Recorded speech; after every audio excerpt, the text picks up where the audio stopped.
So let's start by talking about cash flow.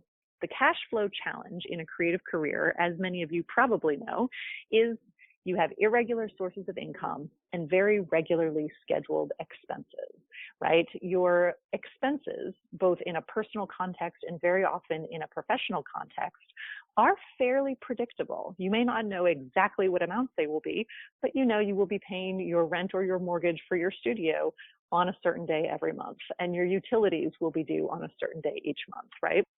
But when it comes to running a creative career or anything entrepreneurial for that matter, the income doesn't always come in on a very predictable basis.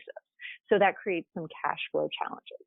And even if you have some of those supporting cast roles or production assistance roles we talked about when we talked about portfolio careers, those still might not provide the regular source of income that you really need.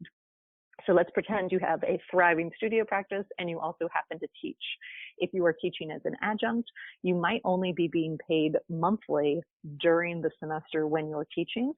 If you work for an institution where they pay you twice a month, that's pretty great, but many adjuncts only get paid once a month, and very often those months don't exactly align with when you're teaching. So for example, you might have already started teaching for this fall semester in August.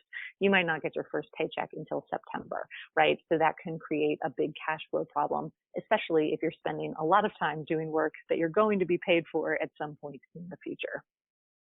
So what can you do about this? We've simplified all of the things you can do into just 2 steps. The first thing, you have to acknowledge it. You have to have a good sense of what this challenge is, why it comes up for you, and how big or bad of a challenge it might be. And then we figure out what to do about this. How do you mitigate the challenge? And we're going to talk about 3 different strategies for doing that.